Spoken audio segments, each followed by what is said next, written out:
So, if I told you that the geopolitical center of wealth, I mean, prime central London, was certainly looking like a bargain bin, you'd probably tell me to check my sources.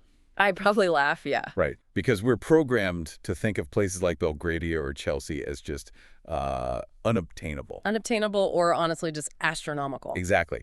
But we've got a report here from Property Industry Eye.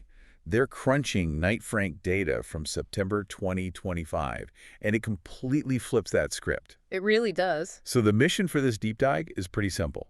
We're looking at why the center of London is effectively on sale, why the outer suburbs are losing their appeal, and whether this is a temporary blip or a permanent restructuring of the city. And the headline number there is pretty stark. Prime Central London, or PCL, those prices have actually fallen by 20% over the last 10 years. Wait, hold on. 20%? Yeah. In most markets, we call that a crash. Like, are we looking at a bubble bursting here? In isolation, it looks scary, yeah. But you really have to compare it to... The prime outer London. Exactly. Those spots people usually move to for more space and, sensible pricing, those are only down 6%. So the center has taken a much harder hit, like disproportionately so. Okay, but why?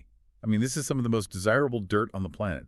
Why is it tanking 3 times harder than the suburbs? Well, it's basically a perfect storm of policy and politics. You have higher transaction costs and really aggressive stamp duty rates. Which is the tax you pay just to buy the property. Right, and that eats into your buying power significantly. Then you add a somewhat hostile environment for wealthy foreign investors. Who used to really prop up that central market. They were the baseline, yeah. And on top of that, there is rampant speculation about more property taxes in the upcoming budget. And just as a quick disclaimer, we're just reporting what the source says here, not taking a stance on the politics of those taxes. Sure, of course, we're just looking at the data. Right.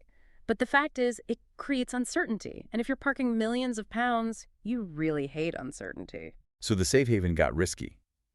But here is the paradox in the data that I found fascinating. You'd think with high mortgage rates and tax fears, buyers would be running for the hills. Yeah, but the report says offers in prime central London were actually 9% higher than the 5-year average recently. That's for the 3 months to August. While offers in the outer zones fell by 6%. Exactly. So everyone is running toward the fire. Because the fire has burned off the premium, this is the real key insight here. The price gap between suffering a commute and walking to the theater has essentially collapsed. The numbers on this are actually wild. I really want to drill into the specific neighborhood comparisons, because this is where the value argument lands for you listening. Just look at Chelsea versus Fulham. A classic comparison. Proper central luxury versus the affluent next step out. Right. 10 years ago, you paid a 47% premium to be in Chelsea. Which is huge. Nearly half again as much. And now... that premium is down to 21%. That is a massive compression. And look at Bayswater versus Islington, too. That gap went from 34% down to just 22%. The margins are just shrinking everywhere. But the one that really blew my mind was Belgravia versus Richmond.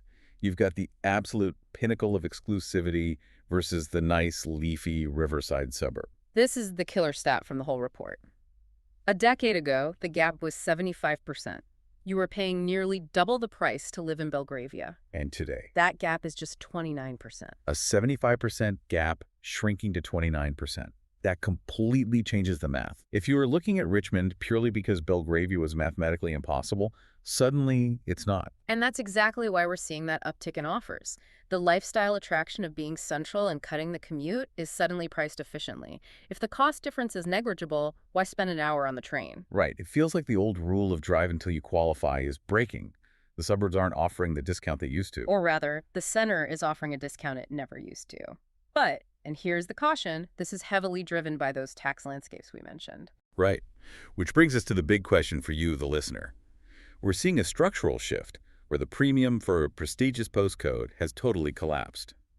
But is this just a window of opportunity before policy changes again?